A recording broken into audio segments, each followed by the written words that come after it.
Hi, my name is Claire Walton, 30 years old, currently living and working in New York in the hospitality technology industry.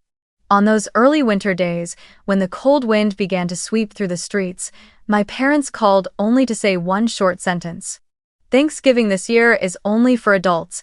You should make other plans. They believed I wasn't grown up enough, simply because I had no husband, no children. While the whole family was happily posting glamorous photos at Aspen Peak Resort, they had no idea that I was the one behind it all, the young CEO who turned the resort into an icon. And then, while they raised their glasses with pride in the presidential suite, all I needed was one call to customer service. Move the Walton family to a standard room. The presidential suite must be reserved for real guests. Have you ever been dismissed or excluded from your family's holiday table just because you didn't fit their mold? And where are you watching this story from? Tell me in the comments so I know I'm not alone. Now let me take you back to the very beginning. In early November, when the trees along Fifth Avenue had shed the last of their golden leaves, my phone rang. The screen lit up with the familiar words. Mom calling. I picked up, and within the first seconds I recognized that particular tone, half gentle, half commanding, the voice my mother always used right before saying something that would inevitably hurt me. Claire, she began. This year we've decided to celebrate Thanksgiving a little differently. Just for adults, you understand. I curved my lips into a faint smile, though she couldn't see it. I was 30 years old, had lived independently in New York for nearly a decade, yet in my family's eyes I still wasn't as much of an adult as my brother Michael. Simply because I wasn't married, didn't have children, and hadn't followed the standards they valued most. I asked again, just to be sure. What do you mean I'm not invited? My mother let out a faint sigh, as if she wanted to soften the sting of her words. Michael and Stephanie feel their kids are at a very special age right now, and this holiday should be about family, without any disruptions. You know what I mean. I fell silent for a few seconds, staring out the window of the high-rise office where I lived and worked, the gray sky in the distance already warning of the winter ahead.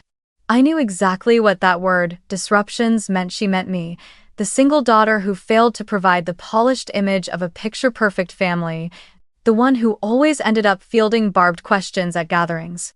When will you finally settle down? Any happy news coming soon? I tried to keep my tone even as I asked. So, where will the family go this year? My mother's voice instantly brightened, as if she had been waiting for the chance to boast. Michael found a wonderful place, Aspen Peak Resort in Colorado. It's famous, 5 stars, top-notch service, breathtaking scenery. It'll be the perfect spot for a true family holiday. I drew in a long breath, feeling more amused than hurt. The very place she was so proud to mention, that luxurious resort she spoke of so glowingly, was one of my most important projects over the past few years. But, of course, in their eyes, I was still the daughter who wears jeans to events, the girl working on computers no one really understands. I replied simply, "That does sound great. I hope everyone enjoys it." On the other end, my mother seemed surprised. She must have braced herself for anger, reproach, or at the very least disappointment. Instead, I surrendered no argument, no plea. Good. I'm glad you're mature enough to understand. Michael was worried you'd make things complicated. Oh. I gave a faint smile, though only inside. I won't cause any trouble, wishing everyone a wonderful holiday. After hanging up, I leaned back into the leather chair in my high-rise office. Through the massive glass window before me, I could see snow beginning to fall across the mountain slopes, blanketing them in white. Below, streams of guests bustled in and out of the grand lobby at Aspen Peak Resort, the 5-star destination in Colorado where I was not just a familiar guest, but the true owner.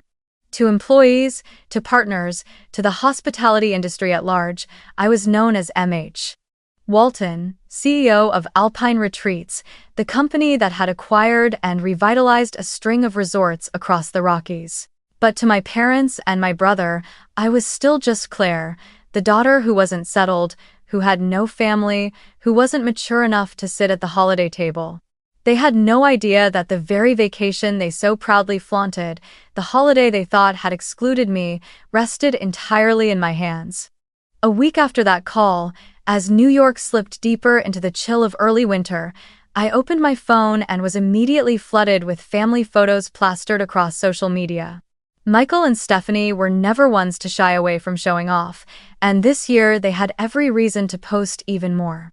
In the first picture, the entire Walton family posed before the towering Christmas tree in the main lobby of Aspen Peak Resort. The tree sparkled with thousands of tiny lights, deep green wreaths adorned with crimson ribbons, and neatly stacked gift boxes nestled at the base. My father, Richard, wore the gray suit he reserved for important occasions, looking confident with one arm draped around my mother. My mother, Elaine, in a navy blue knit dress, wore a radiant smile as though she had just stepped out of a holiday brochure. Michael and Stephanie stood in the center, holding hands, with their two children, Emma and Lucas, perched in front of them in sweaters with playful turkey designs. Everyone was smiling, the lights glowing warmly across their faces, making the image look like a perfect postcard of a dream Thanksgiving. Beneath the photo, a caption appeared with a tone dripping in implication. Finally, a Thanksgiving that feels right. No distractions, no chaos, just family. I froze at the word distractions, my eyes fixed on the screen as if the word itself had pierced me straight through the chest. That was what they called me, not directly, but no less clear. In the picture-perfect portrait they had crafted, I had no place. I was the piece cut away, the inconvenience removed, so they could have their flawless frame without trouble. Scrolling down to the comments, I saw familiar names. Aunt Martha, Uncle Thomas, even some of the family's longtime friends. Everyone gushed. Beautiful, truly a model family. The kids are adorable. A few, more perceptive, asked the obvious. Wait, where's Claire? Why isn't she in the photo? I held my breath, waiting for the response. Then Michael chimed in right beneath. Adults only Thanksgiving this year. Some people aren't ready for this kind of tradition yet. I read those words again and again, my chest tightening with each pass. I was 30 years old, leading hundreds of employees, signing contracts worth tens of millions, running an entire chain of resorts across the Rockies. But in my brother's eyes, I still wasn't ready to sit at the table with them. The next photo appeared, the family seated inside Pinnacle, the resort's most luxurious restaurant. My father held a glass of brandy, trying to project refinement.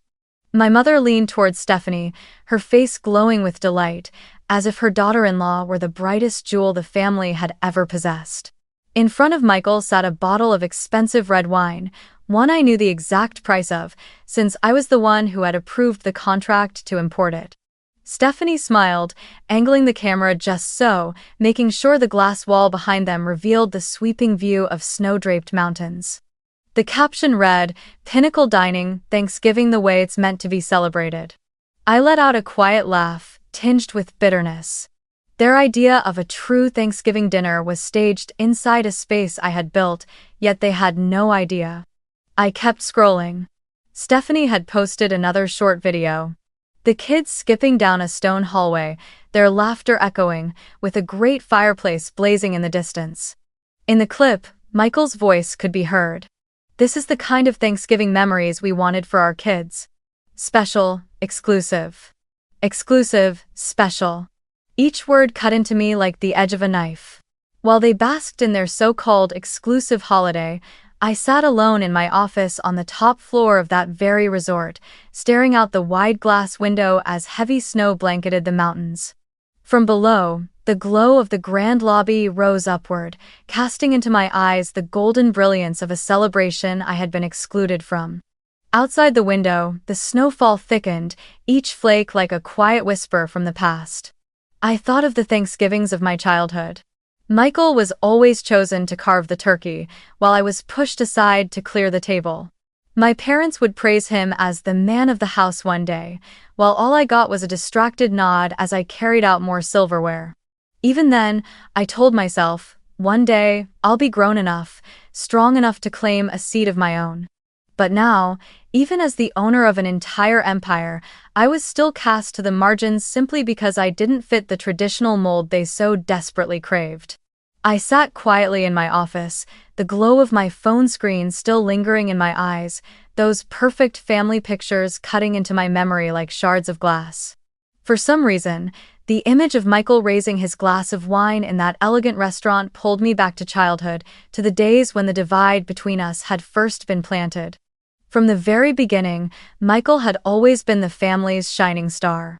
He was the child praised for learning to ride a bike first, celebrated for becoming captain of the high school basketball team, and later paraded as endless pride when he married Stephanie, the girl from a well-connected family. Every accomplishment of his was cherished, bragged about to relatives and friends alike. Meanwhile, Claire was always the different one, the child who preferred to sit alone with a book instead of playing in the yard, the girl tinkering with computers instead of watching the scoreboard. I remember one Thanksgiving dinner when I excitedly announced that I had just won first place at the state science competition. My father gave only a distracted hum before turning to shower Michael with praise for scoring the winning basket at a school game. I forced a smile, but inside, a scar was etched deep and it has never quite healed. As I grew older, the gap only widened. The family saw Michael as the image of a grown man, while I was forever labeled the child who hasn't figured it out. Even when I earned a full scholarship to college, my mother's only response was, "You're lucky." Yet when Michael graduated with an average degree and landed a mediocre office job, the whole family threw a celebration as if he had just been named CEO of a Fortune 500 company.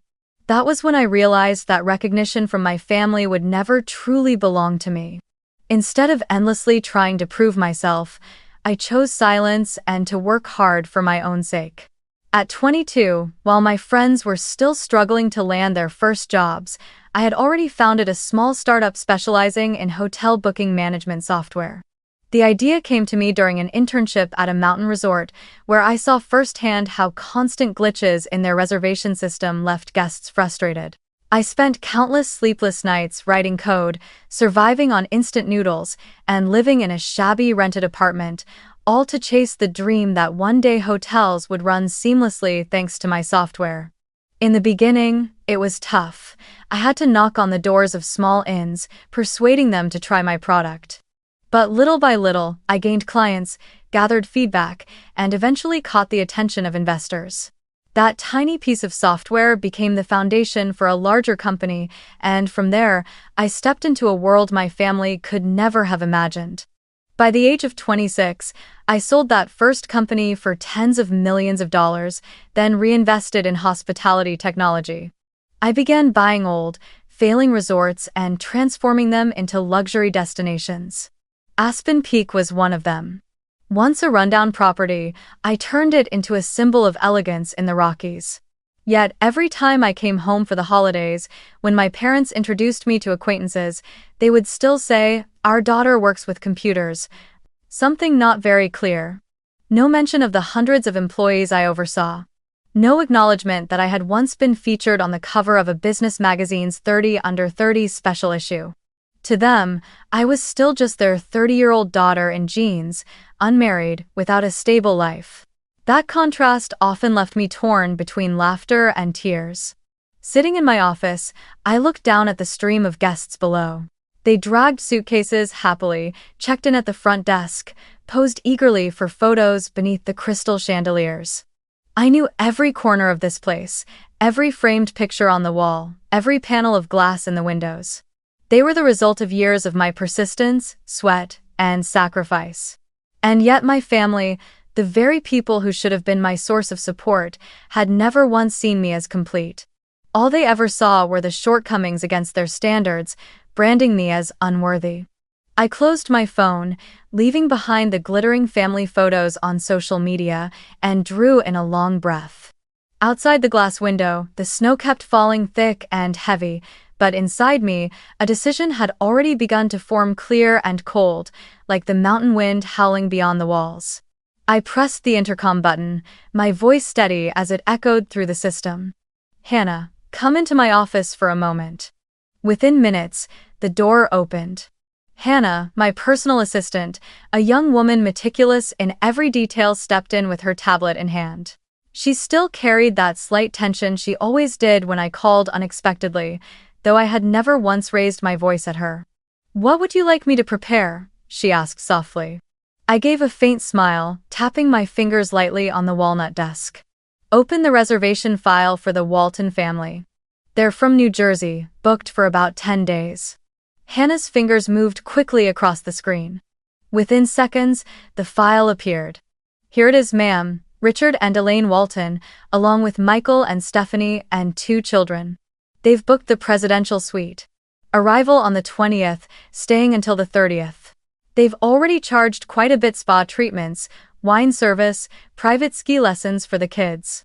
She glanced at the screen before looking up, a hint of unease in her expression. "Altogether, it's already several $1,000s. I nodded slightly, not the least bit surprised. That was Michael, through and through. My brother had always chosen the flashiest option, always needing a facade of success to parade around.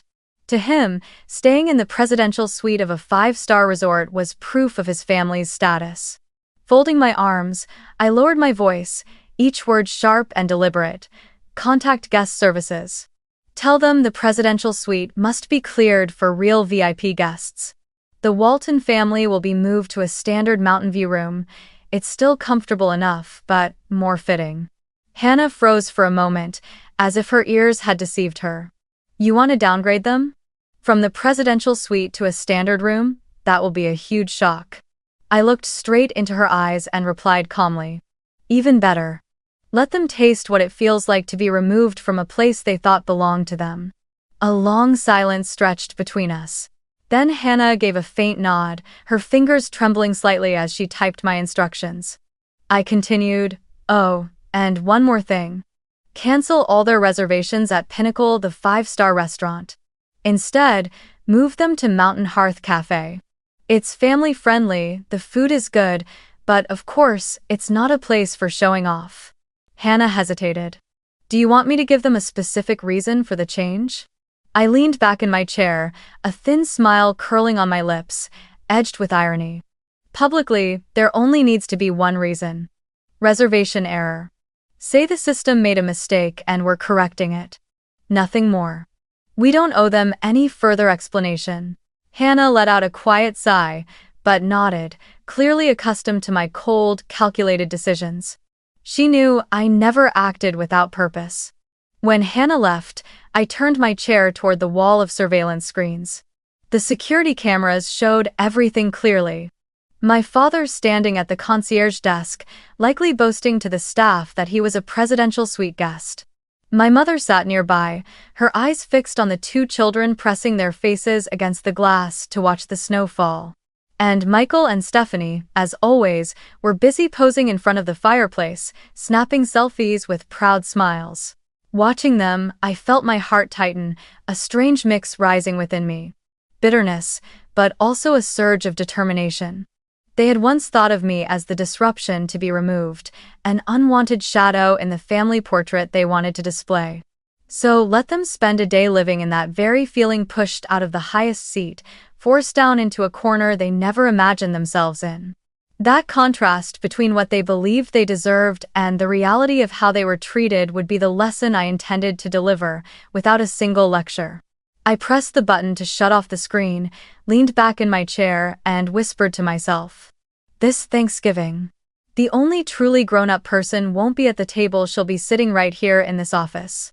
Then I allowed myself a cold smile, knowing the silent game had just begun. Less than an hour after Hannah left my office, my phone lit up again and again. First came a call from Michael. Seeing his name appear made me frown slightly. I could already picture the frantic, arrogant tone my brother was about to unleash. I picked up, keeping my own voice steady. Sure enough, Michael's voice crashed through like a storm. "Claire, do you know anyone here? You have to help me right now. The manager says there's another guest more important than us, and they're moving us out of the presidential suite. Can you believe this?" I furrowed my brow faintly, then quickly adjusted my tone, pretending as though I had just heard something shocking. "Moving rooms? That's strange. I thought this resort was famous for flawless service. Maybe it's just a small mistake. Calm down, try to enjoy the new room for now." "The new room?" Michael practically shouted. "They moved us all the way down to a standard room, Claire, standard. Do you get it? I told everyone we'd be staying in the presidential suite, that our family was having a luxury holiday. And now what? They're treating us like ordinary guests." Stephanie's been crying, Mom's red with anger. "You have to call someone, you have to step in, or this Thanksgiving is ruined." I pressed my lips together to keep from laughing, then let out a staged sigh. "I don't really know anyone, Michael. I've just heard this resort is always fully booked during the holidays. If they said the presidential suite is needed for a VIP guest, I'm sure they have a valid reason. Besides, the standard room isn't bad at all. It has a balcony with a direct mountain view. I think the kids will love it." "No, Claire, you don't understand." Michael's voice cracked with frustration. "This is humiliating. This was supposed to be the most important Thanksgiving for our family. We've spent a fortune, and now we're being downgraded like this? It's unacceptable." I kept my tone calm, almost patient. "Sometimes we can't control everything, Michael. Instead of getting angry, maybe you should try enjoying what you have. Sometimes the unexpected turns into the best memories." Michael hung up with a heavy sigh, clearly disappointed that I hadn't rushed to his rescue. But that was only the beginning. Right after the call, a flood of messages came pouring in. My mother wrote, "Claire, you won't believe this. Our family has been humiliated. They moved us to a lower classroom, saying there was a more important guest. This is outrageous." Less than a minute later, my father chimed in. "I'll sue. This is blatant, unprofessional conduct. A five-star resort operating this way is unacceptable." And then came Stephanie, my sister-in-law, her words blurred with tears. "Claire, I've been planning this holiday for months. Now everything is ruined. No elegant dinner, no breathtaking backdrops for photos to remember. This isn't the Thanksgiving I dreamed of." I read every word, set my phone down on the desk, and let out a quiet laugh. Every complaint, every cry of indignation, all of it sounded like a discordant symphony. They thought I would rush in to fix it, that I would scramble to make it right on their behalf. They had no idea I was the one who had set the board for this very game. Yet, as night fell and the snow thickened outside, a different wave of messages began arriving, the tone shifting noticeably. Michael wrote, "We just opened the balcony door. The mountain view at night is actually stunning." Emma and Lucas shouted with excitement when they saw the town lights sparkling in the distance. My mother sent, "Mountain Hearth Cafe has delicious chicken soup. It's not pinnacle, but the staff here are so friendly. They even brought extra cookies for the kids, free of charge." Honestly, I feel more relaxed. Even Stephanie, who had wept over her shattered dream of luxury, softened unexpectedly. The kids' menu at the casual cafe is really cute. Emma ordered a mini pizza, Lucas had turkey-shaped pancakes. They laughed the whole meal. Maybe it isn't as bad as I thought. I leaned back in my chair, closing my eyes, letting the mix of satisfaction and sorrow wash through me. Just as I had predicted, the sudden downgrade hadn't destroyed their holiday, it had forced them to experience another side of it, simpler, closer, and more genuine. What they had once called humiliation turned out to bring joy to the children and relief to my parents. That was the leverage I had wanted to create to show them that sometimes what they believe they deserve is nothing more than a facade, while true happiness lies in the simple things they've always overlooked. My phone kept buzzing with more messages. My father was still raging about contacting a lawyer. But tucked in between his rants was a short note from Michael. "Claire, maybe we should try enjoying this the way you said. The kids are happy, and that's what matters." I laughed softly. For the first time in years, my brother had taken my advice even if he had no idea I was the one pulling the strings that led them here. A quiet sense of satisfaction welled up inside me, like a chess player watching her opponent retreat exactly along the path she had anticipated. That night, as snow blanketed the pathways around the resort and golden light glowed from the warm rooms, my phone rang again. The screen showed a familiar name. Mom. I paused, surprised. After the storm of angry messages that afternoon, I hadn't expected her to call me directly. I hesitated for a few seconds before answering. On the other end, my mother's voice came through tired, but carrying something softer than usual. Claire. She faltered, as if searching for the right words. We were wrong to leave you out of this holiday. The kids, they miss you so much. Emma keeps asking why Aunt Claire isn't here. Lucas even brought out the picture you gave him last year to show everyone at dinner. I feel truly awful. I stayed silent, letting her words fall, each one heavy like the snow outside. For the first time in years, my mother admitted she had been wrong. I didn't interrupt, I just listened. And perhaps it was that silence that prompted her to go on. Claire, something strange happened. When we checked in, the staff at the front desk kept asking if our family knew anyone named M.H. Walton. They looked at us strangely, as if waiting for some sort of confirmation. I don't understand. M.H. Walton. Your middle name is Harper, isn't it? Harper Walton. Her voice dropped lower, almost a whisper. It all just feels too coincidental. I bit my lip lightly to keep a sigh from escaping. So, the pieces were already beginning to fall into place in her mind. But I didn't rush to confirm or deny. Instead, I shifted the conversation deliberately. Are you enjoying the holiday, Mom? How's the new room? Comfortable enough? On the other end, I heard her exhale a long, weary breath. Honestly, at first I thought it was humiliating. But then, it wasn't as bad as I imagined. The balcony view of the mountains is breathtaking. Mountain Hearth Cafe is friendly, the food is good. Emma and Lucas laugh so much, probably because of the kids' menu. Maybe we've cared too much about appearances and forgotten what really matters. I closed my eyes and listened, and for a fleeting moment, I caught a glimpse of a crack in my mother's proud facade. But then, she slipped back into her unquenchable curiosity. Claire, do you know anything about the name M.H. Walton? Why did the staff keep asking about it? And why, when they moved our room, did they say M.H. Walton personally requested that our family be made comfortable? Tell me the truth. Are you involved somehow? I smiled in the dark, a smile both bitter and cold. She was piecing things together, but she didn't yet have enough of the puzzle to see the whole picture. I let the silence stretch before answering softly. Mom, sometimes people read too much into coincidences. I think you should rest.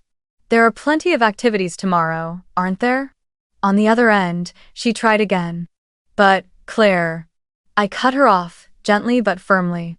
Mom, are you enjoying the holiday? A few seconds of silence passed, then she sighed, her voice breaking. Yes, I'm enjoying it, but it can never feel complete without you. I nodded faintly, though she couldn't see me. Then keep enjoying it. Don't worry about anything else. When you truly want to know, I'll tell you. I ended the call there, not giving her the chance to press further. In the vast room, only the sound of the wind seeping through the glass and the dim glow of the falling snow remained. I set the phone down, my heart tangled. A part of me felt vindicated, because at last, my mother had admitted that without me, the family wasn't as perfect as they believed. But another part, buried deeper, ached with pain. I was not without feeling. I was still that daughter who once longed for a hug, a word of praise, a scrap of recognition. The difference was that too many years of being overlooked had taught me how to build walls. And tonight, when my mother finally began to knock on those walls, I chose not to open. Because I knew, for them to truly understand my worth, one apology would never be enough. They would need far more than that. The next morning, as the pale winter sunlight spread across the snow-covered mountains, I slipped into a deep blue ski jacket, pulled the zipper tight to my neck, and drew the hood over half my face. I caught my reflection in the mirror of the private elevator, the one reserved only for senior staff and me. My heart beat slowly but firmly, each thud echoing like the metallic hum of the elevator as it descended to the ground floor.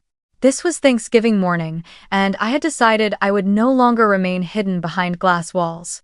Today, I would let them see me in the very space they believed they had the exclusive right to enjoy. When the elevator doors slid open, the scent of freshly brewed coffee and warm pancakes from Mountain Hearth Cafe rushed out to greet me. I stepped into the familiar scene, wooden tables glowing with warmth, checkered tablecloths, and a handwritten menu chalked onto a blackboard near the counter. This modest cafe was a place I cherished, because it carried more of a true family spirit than any five-star restaurant ever could. And there, I saw the Walton family gathered together. My father leaned back in his chair, phone still in hand, though his gaze drifted absently toward the window. My mother bent close to Stephanie, her face carrying both irritation and fatigue. Michael forced a smile as he cut pancakes for Lucas, but the tension in his eyes was unmistakable. And the children Emma and Lucas were utterly carefree, happily eating as though nothing at all had happened. The moment I stepped inside, Emma nearly leapt from her chair. "Aunt Claire," she squealed, dashing toward me like a whirlwind. Lucas wasn't far behind, abandoning his plate to chase after his sister. "You're here too? Are you coming to have breakfast with us?" Both children wrapped their arms tightly around my legs, their eyes sparkling with surprise and delight. I knelt down, pulling them into my arms, their warmth softening my heart for just a moment. "Yes, I'm here too," I smiled, brushing Emma's hair back. "Do you like it here?" "We love it. They even have turkey-shaped pancakes," Lucas exclaimed, his voice bubbling with excitement. At the table, however, my parents and Michael froze. Their faces drained of color, as if they'd just seen a ghost in broad daylight. My father slammed his phone onto the table, his eyes blazing. My mother raised a trembling hand to her mouth, her eyes wide with shock. Michael sat utterly stiff, his spoon suspended midair. I walked slowly toward them, the children still clinging to my hands. The atmosphere grew so heavy that every sound in the cafe, the clinking of glasses, the scrape of silverware, the hum of cheerful chatter, seemed to fade into silence. Finally, my mother broke it.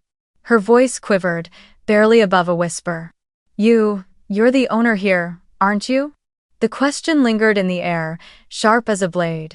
I stopped, meeting her eyes directly, then gently placed a hand on Emma's shoulder and guided her back toward her chair. "You want the truth, Mom? Then I'll tell you." I sat down across from them, pulling back my hood and scarf, revealing the face they had always thought belonged to the wayward, unstable daughter. But today, I was no longer the Claire they remembered. I was Claire Walton, or rather, M.H. Walton, the one who had built this entire empire. I began slowly. I started my first job when I was 22. It was just a small piece of software to manage hotel bookings. I spent countless nights awake, working in a cramped apartment with nothing but an old laptop and a dream. After a few years, I sold that software, and with the money, I invested in hospitality technology. Step by step, I bought failing resorts and transformed them into leading destinations. Aspen Peak was one of them. And over the past 7 years, I have quietly built Alpine Retreats, a company now valued in the hundreds of millions. Oh, the warmth of the cafe seemed to shift into a heavy silence. My mother's fingers clutched the edge of the tablecloth. My father leaned back in his chair, eyes drifting far away as though trying to escape reality. Michael kept his head down, hands twisted tightly together, avoiding my gaze.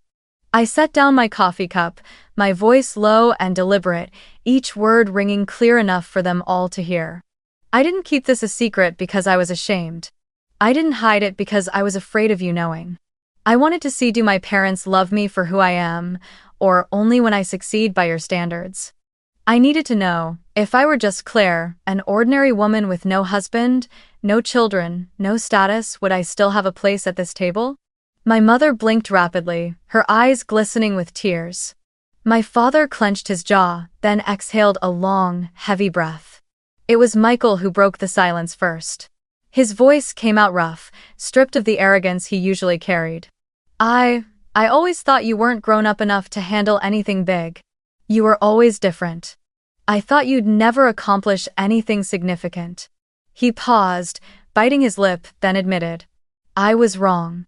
I've been wrong for a long time. I held his gaze, refusing to look away, letting old memories surge back. Do you remember when we were kids and you built that snow fort in the backyard? You told me I could only pass you snow bricks from the outside, that I was too small to build something big. I gave a faint, bitter smile, though behind it was an old wound that had never healed. You've been doing that for 20 years. Always assuming I was too small, too weak, too different to be part of the big project of the family. And this Thanksgiving, you just repeated the same thing. Michael lowered his head, unable to say another word. I saw his shoulders trembling, whether from shame or regret I couldn't tell. My mother rushed in, her voice shaking. Claire, I never meant to exclude you. It's just, I thought if we went along with Michael and Stephanie, everything would be easier. I thought you would understand. I turned to her, my tone not harsh, but resolute. Understand what, Mom? That I'm not grown up enough to be present? That family happiness can exist just fine without me? Elaine broke down, tears streaming down her face.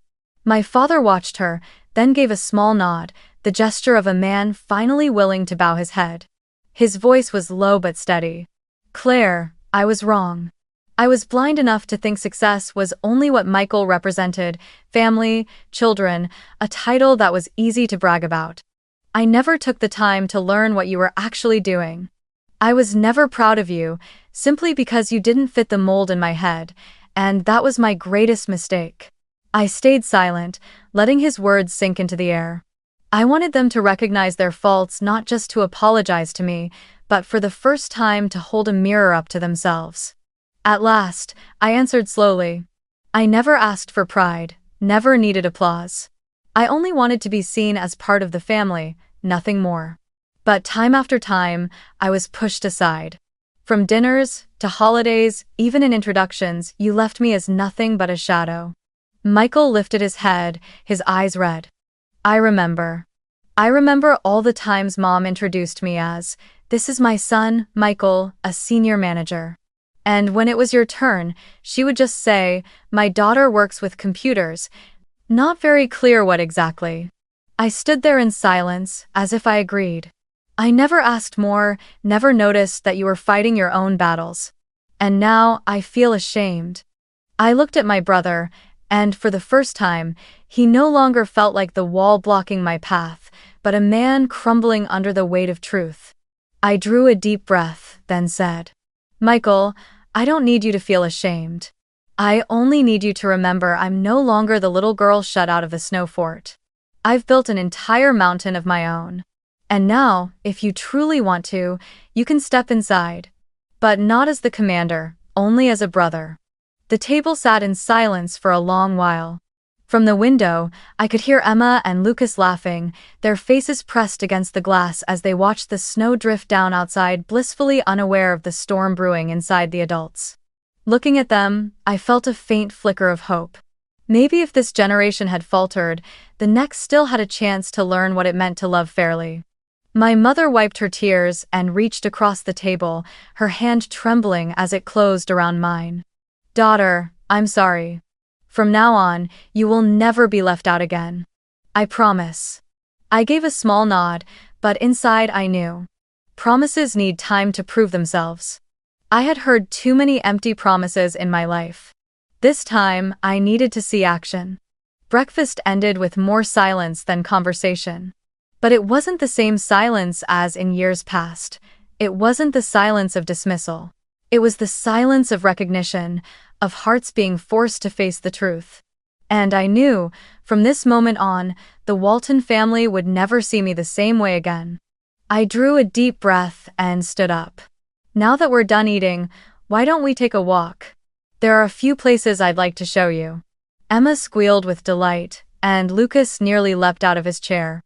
My parents exchanged a quick, surprised glance, then nodded as if they too understood it was finally time to listen, rather than keep arguing. I led the family down a staff corridor, a place few outsiders were ever allowed to see. The scent of fresh bread and smoked meats filled the air the moment we pushed open the doors to the main kitchen. Chefs in crisp white coats and tall hats bustled about, preparing for the evening's grand holiday dinner. "This is the heart of the resort," I said, my voice low but proud. Emma's eyes widened. "Wow, it's just like a cooking show on television." Lucas reached out toward a massive pot, and I chuckled softly as I pulled him back. "Careful, that's very hot." My father looked around, nodding slowly. Well, I never imagined the amount of machinery and work behind the meals we eat. I smiled, because that was exactly what I wanted them to see, the real effort, not just the glamorous surface. From the kitchen, I took them out to the ski grounds. Snow blanketed everything in white, the morning sun casting a brilliant sparkle across the slopes. A group of children in the beginner's class struggled to balance on skis while an instructor patiently guided them through each step. I knelt down beside Emma and Lucas. "You can learn here too. It's completely safe." The ski patrol is always on watch. Their eyes lit up, nodding eagerly with excitement. Michael stood nearby, hesitant at first, then finally admitted, his tone quieter than usual. "I have to admit, this is more professional than I ever imagined. I can see why guests are willing to pay so much." I didn't reply, only kept leading them forward. But inside, I knew, the proud wall my brother had built around himself had just cracked a little more. The final stop on the tour was the CEO's office on the top floor. I swiped my card, and the glass doors opened to reveal a spacious room with floor-to-ceiling windows overlooking the majestic Rockies. The whole family stood frozen. The walls were lined with maps, financial charts, tourism awards, and a large photo of me with my team at the grand opening of another resort. My mother's voice came out almost as a whisper. You really run all of this from here?" I nodded. "This is where I spent countless sleepless nights. Where I cried, worried, celebrated, and where I watched my dream take shape." Emma looked up at me, curiosity sparkling in her eyes. "Aunt Claire, are you rich?" Her innocent question left the adults at a loss for words. I knelt down to her level, smiling gently. "I'm successful, Emma. And happy, because I built something I can be proud of. Being rich is just numbers. Success is when you create something you truly believe in." Lucas whispered, "I want to grow up to be like you." I ruffled his hair. "Then remember this: never let anyone tell you you're not good enough just because you're different." By the time we returned to the lobby, the sky was shifting into late afternoon. I asked Hannah to arrange a private dining room at Pinnacle, the very five-star restaurant my family had once longed for. But this time, not for showing off. I wanted them to experience it with a new meaning. Not because they were more deserving than others, but because I was giving them the chance to recognize the value of being together.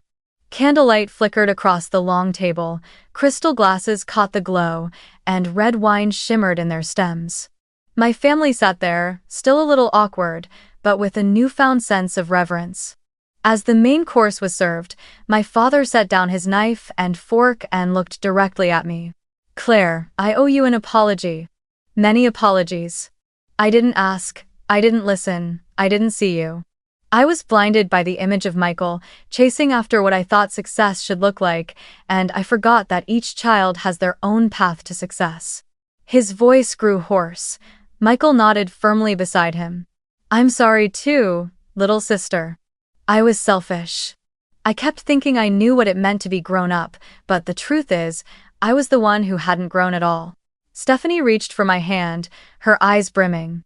"I'm sorry as well, Claire. I contributed to the distance between us." I looked around the table, feeling the sincerity in each of their eyes. Lifting my glass of wine, I spoke slowly. "None of us are perfect. We all make mistakes.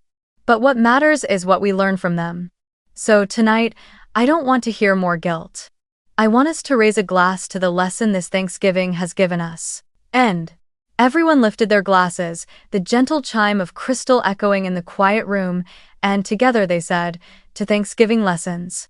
I took a small sip. The taste of sweet red wine tinged with a trace of bitterness on my tongue, just like the emotions within me now. Part sorrow, part sweetness, and above all, relief. I knew this moment would linger forever, a reminder that sometimes it takes a shock an upheaval, for a family to finally see each other with new eyes. Late that night, after the noise of the dining hall had faded, I returned to my office on the top floor. The wide room glowed softly under the desk lamp, the glass walls reflecting the scene outside, snow blanketing the mountains, the night sky scattered with countless tiny stars.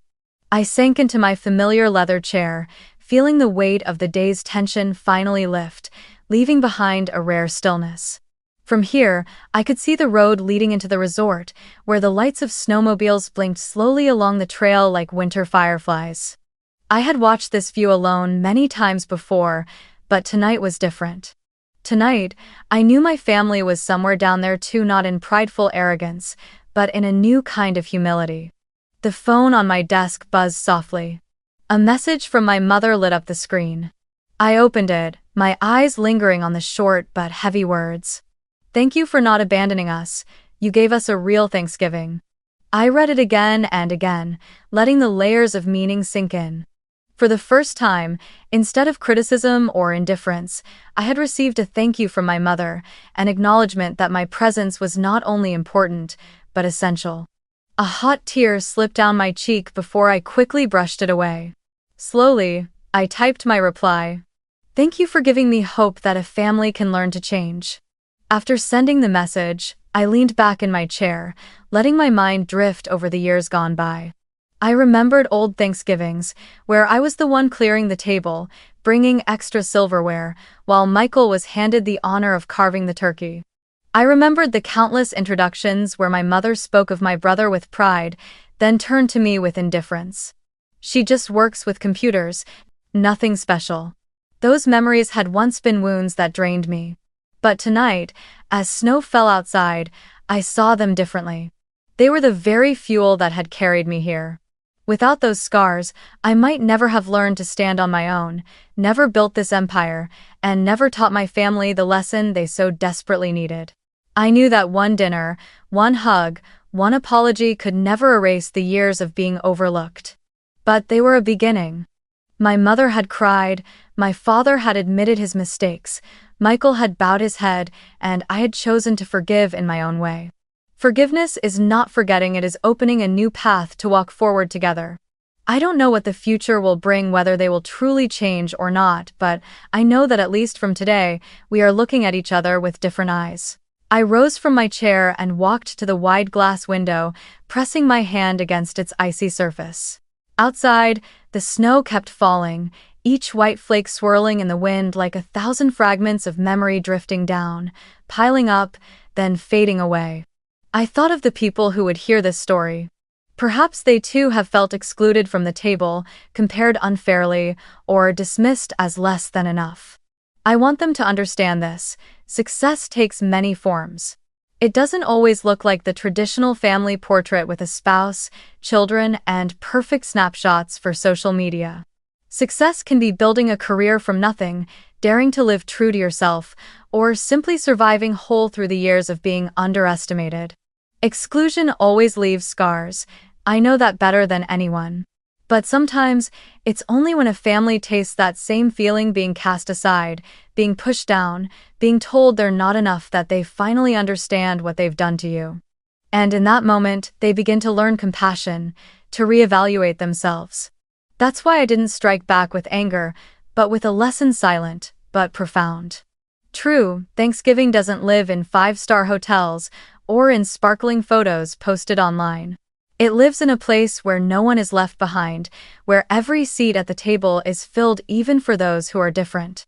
It's in the children's eyes as they bite into turkey-shaped pancakes, in my mother's smile when she finally admitted her mistakes, and in my father's promise that he would listen more. I smiled, my heart lighter.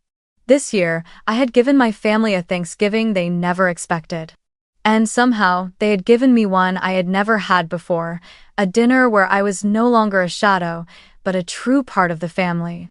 I turned back to my desk, opened my laptop, and returned to my daily work.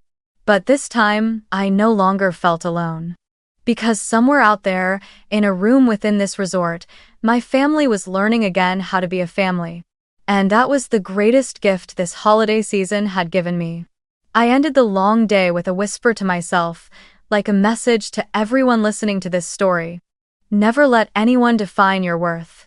If your family doesn't make space for you, have the strength to build your own table. Because sometimes, all it takes is one person's resolve for an entire family to learn how to change.